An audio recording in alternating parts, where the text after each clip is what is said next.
Good evening and welcome to the Border Zone Project. Today with my special guest, former ambassador of the United States to NATO, representative of the United States to Ukraine, and currently distinguished fellow of the Center of European Policy Analysis, Mr. Kurt Volker. We will talk about several very important topics. First of all, of course, we will cover the recently published document, National Security Strategy, developed by the RSC, Republican Study Committee.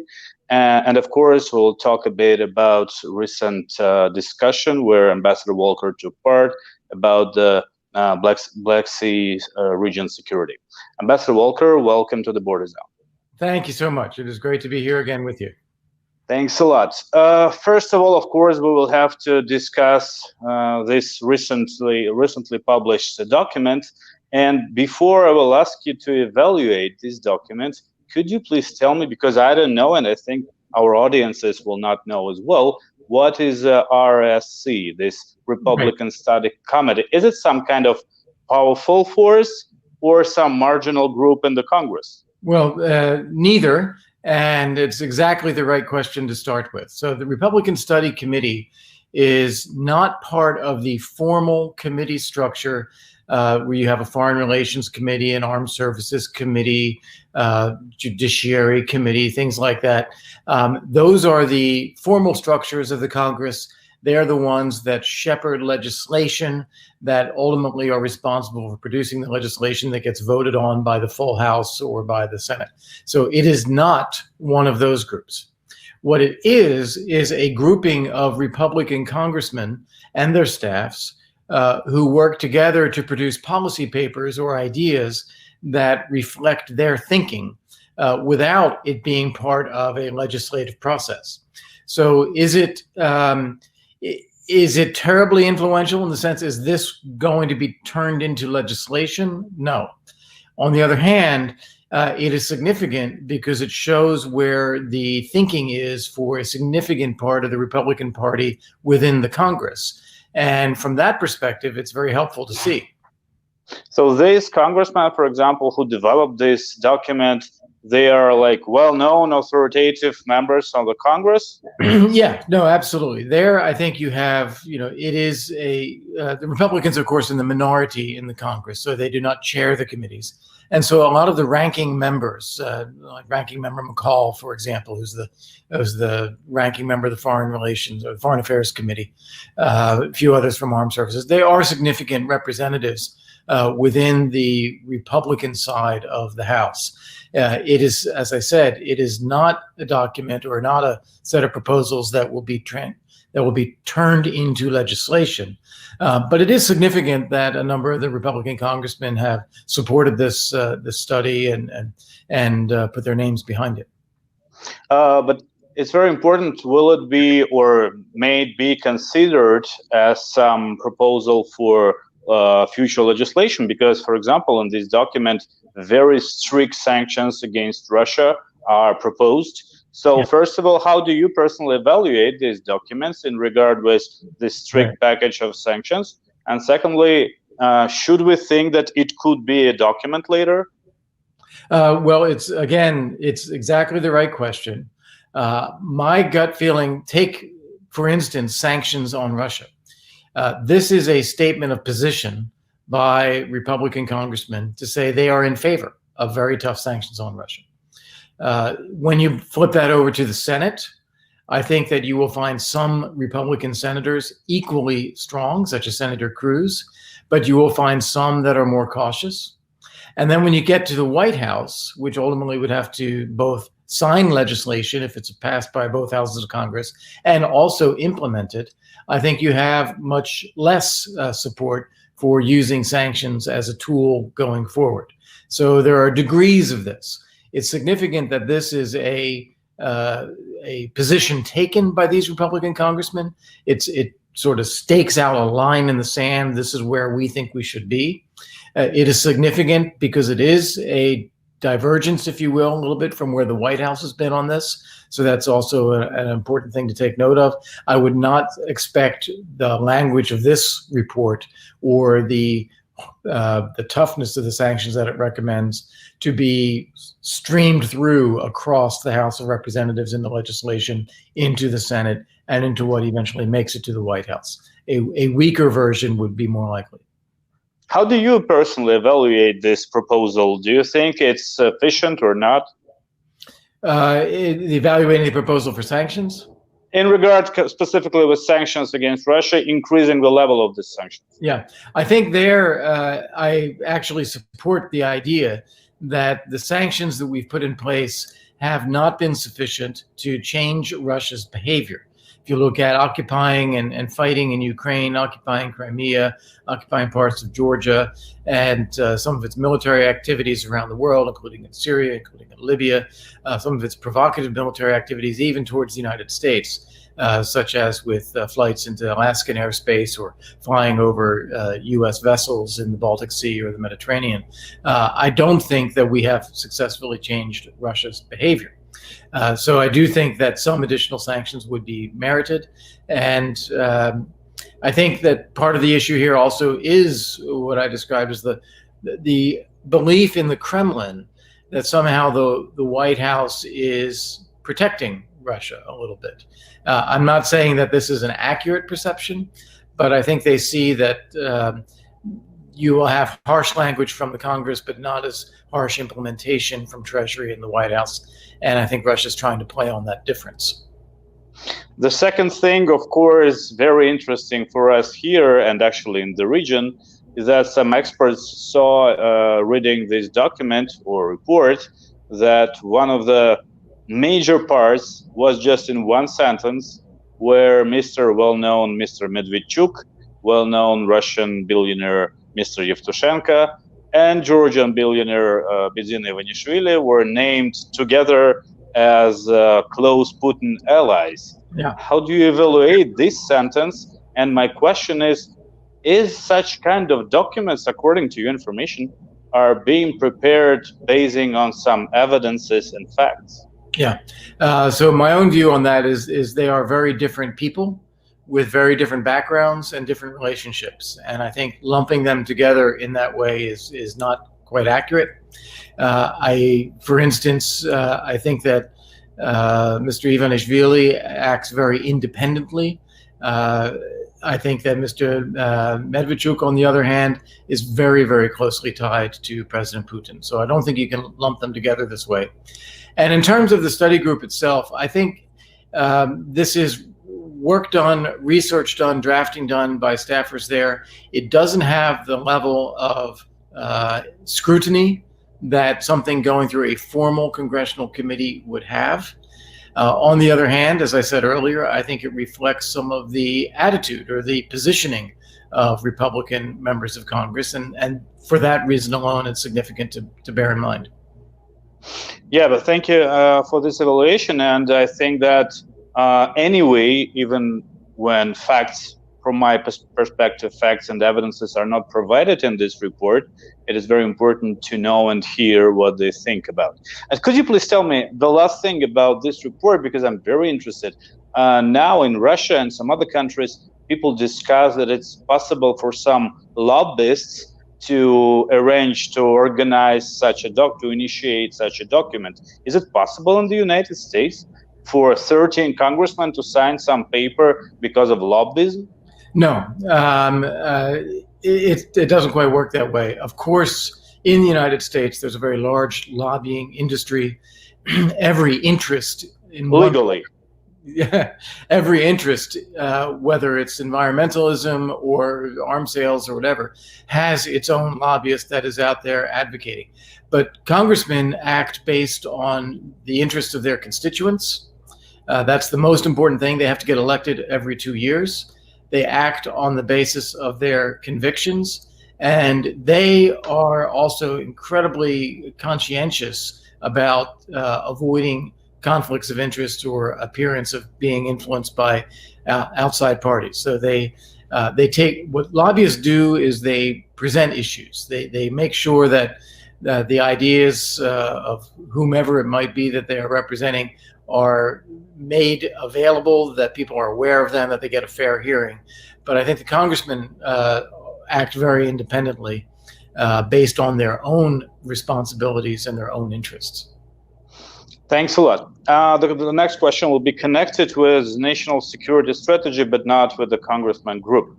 Could you please tell me, will you agree that in this very difficult period when crises take place everywhere and in Russia especially, there is a possibility that Kremlin and Russian government will try from the corner they're in now to make some fast, glorious war with its neighbors to unite somehow electorate in Russia, because as you know, of course, the polls show decrees of support to Mr. Putin. Yeah. Yes and no. I think that we already see in Russia as well as in China an effort to take advantage of the coronavirus crisis. They are clamping down domestically. They are restricting freedom of movement.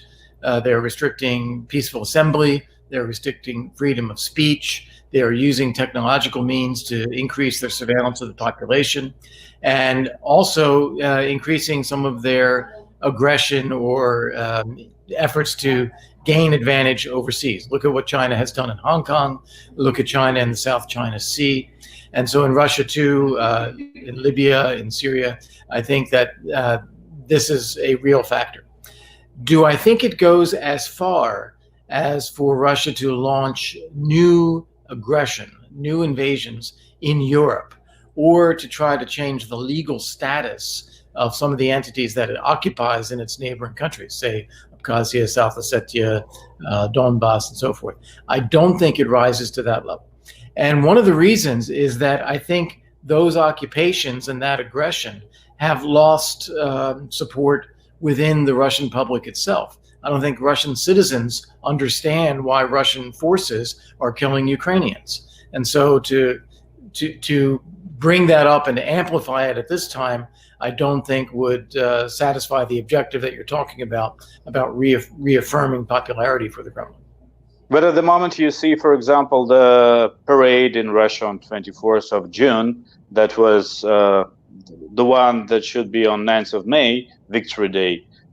So from my understanding, they're trying to unite people somehow, or maybe spend money that was calculated for this event before. But anyway, what I'm saying is that they're doing some steps to unite people, even when we can see that it's useless. Yeah, I agree with that. I think that President Putin had a big spring planned. He was going to have the May 9th parade. He was going to have the referendum on extending his mandate at least until 2036, if not longer. And he was positioning throughout the spring for a kind of glorious moment for Russia at the anniversary of the end of World War II. All of that was disrupted by the coronavirus, by travel. And he's now putting together a secondary version of that. He still wants to follow through with some kind of parade. He wants to create a sense of national purpose and unity at a time when the confidence that people have in the government and popularity for the regime have gone down. And he still wants to go forward with the referendum. And I believe July 1st is the date for that, so that he does extend his mandate. This is not something that has changed in his calculations. It's just that it's had to be altered because of the coronavirus and the impacts inside Russia. But it's clearly seen that this parade, for example, will not help in any way, because support is very low and people are angry. So why can't we say or expect some more aggressive steps from them if they don't do stuff based on concrete statistics or polls? Yeah, well, as I said, I don't think those aggressive steps will achieve the effect of increasing popularity for the regime. People are not upset about the lack of aggression, or they're not demanding more fighting in neighboring countries or killing more Ukrainians. They are upset because they feel that they're not getting accurate and fair information from the government about coronavirus. They feel they're not getting adequate support.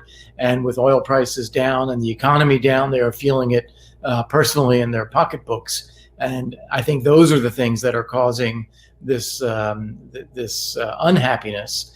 I think nationalism and national unity can be used to some degree, but it can't be overdone, because I think it would also then be seen as causing even more damage than the coronavirus has already caused. Yeah, thank you. Could you please tell me, now it's very widely discussed in Europe and I think in the United States as well, that the crisis that is taking place in Russia economically and etc. is a good opportunity to push more.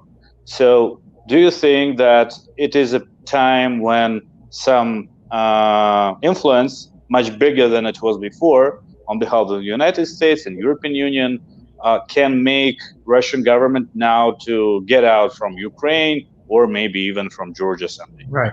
I'm actually concerned about the opposite, that Russia will find ways to strengthen its position. Not, as I said, not new aggression, but to reinforce its position for purposes of nationalism, as you said. China will do the same thing. And meanwhile, the democracies in the West are looking more inward. They're looking at more national barriers to immigration, barriers to travel. They're looking at protection of national industries, sourcing supply chains domestically. And I think that this putting up fences around states in the West is a risk. What I hope that we are able to do, and I see a little signs of this in Europe, I don't see it in the US at the moment, but we need to think broadly about a community of democracies and market economies who share a common interest in coming out of the coronavirus with growth, with transparency, with resilience, with supply chains that are secure, with control of critical infrastructure, and without some of the vulnerabilities, and to compete effectively with what the authoritarians coming out of the coronavirus will try to do. So rather than seeing this as changing the authoritarians' behavior, I'm much more concerned on the first side of the equation. Can we pull the West together at this moment? I hope that we can, but I don't see it quite yet. Thanks. About a week ago, you had a very interesting discussion. I read the text about Black Sea region security. And of course, there was Georgia on the table as well. During your discussion, you said about the possibility, you said that Russia never attack NATO countries, NATO allies, but it can attack countries that are not in the Union.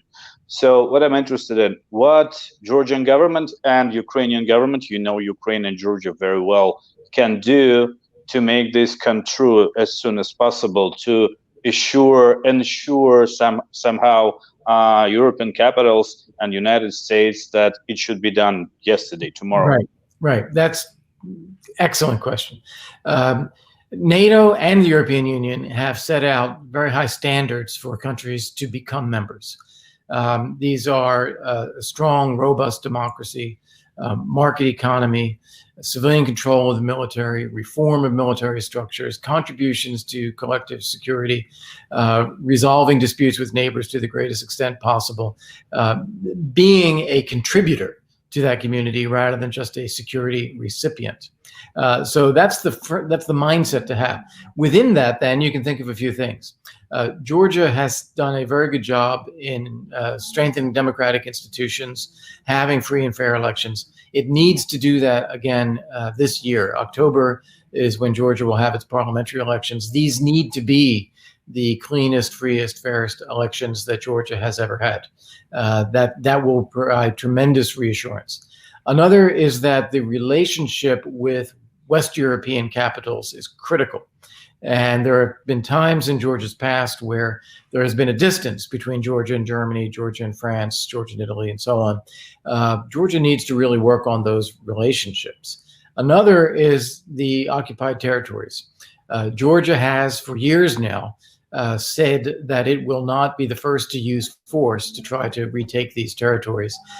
This is something that needs to be emphasized in West European capitals, that the worry in bringing a country into NATO is that we will immediately take on an Article 5 obligation to fight inside Georgian territory for the recovery of those territories. And no country that's a current member of NATO wants to take on that responsibility. So I think Georgia needs to be very clear that that is not what Georgia expects joining NATO.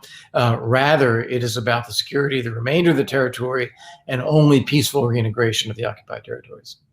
Do you believe it's possible, I mean, in regard with Germany, Netherlands, Italy, to make them somehow, and actually does it depend in any way from Georgia in regard with these specific countries? Well, I think Georgia needs to be doing its own homework as assiduously as possible, so that if we can get to a moment where such a decision can be made at NATO, including Germany, Netherlands, Italy, and so on, that Georgia is ready. And so I think doing what Georgia is doing is exactly the right posture to be in. As it comes to decision-making in those capitals, I do think it's possible because Russia continues not to change its own approach and its own policies. Everyone, including in the United States, wants to have a better relationship with Russia. We want to be able to work together on issues and cooperate on things where we have a shared interest. But what we're finding is that Russia is increasingly recalcitrant, whether it is the occupation of neighboring countries' territories, continued fighting in Ukraine, killing people on streets in the UK or in Germany, disinformation, election interference. There are just so many things that have angered publics and governments in the West that I do think there can be a point where countries say hackers attack against Angela Merkel. For example, yeah, there can be a point where I think governments will say, okay, we've tried, and we've tried with Russia. We are not getting anywhere. And the people of Ukraine, people of Georgia should not suffer for that. Yeah, is it different for Ukraine? It is different. Ukraine has not done nearly as much as Georgia when it comes to strengthening democratic institutions, fighting corruption, building a robust market economy, defense sector reform of the armed forces, contributions to European security as a whole, and it has an active war going on inside the country with Russia. It is just not in the same position that Georgia is in. In terms of overall framework, the framework is the same, but Ukraine has a longer path ahead. Is the Crimea topic the same because it's a part of Russia? Yeah, well, I think Crimea is one where the United States and Europe have made clear that we do not and will not accept Russia's claimed annexation of Crimea. We put in sanctions in place as a result of that, and nothing is going to change that. I don't see a quick resolution to this, and I do think that in terms of NATO membership, this is, again, one of those areas where we can say we do not agree. We support the peaceful reintegration of Crimea as part of Ukraine. We do not accept the annexation, but we will not be using force to try to change that situation on the ground. My last question, could you please tell me, for example, 2 specific steps, like not for the government, I understand that maybe it's not a good position to suggest something to governments. What could civil society do? Some, I don't know, few specific steps, do this tomorrow to make NATO membership closer for Georgia or Ukraine, it doesn't matter. Well, I think focusing on the activities with NATO, the training, the exchange of personnel, the exercising that goes on in both countries. So it does really help? Yes, it does help, because it builds relationships and it builds trust and confidence. And that is what's needed to bubble up even from the military establishment itself into the political leadership, that we know these countries, we can work together with these countries, we can trust each other.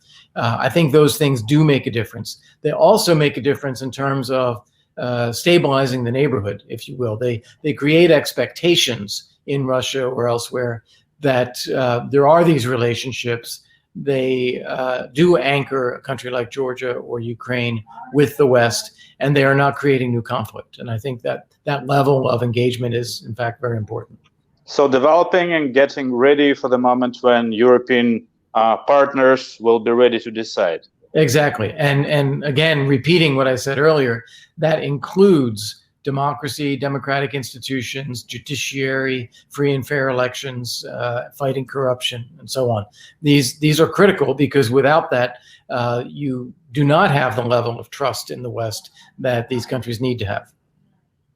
very final. How do you personally evaluate the possibility of putting Georgia inside of the package of sanctions that are implemented now against Russia? Because Georgia is not on this list, and it's always highlighted, even with propaganda machine.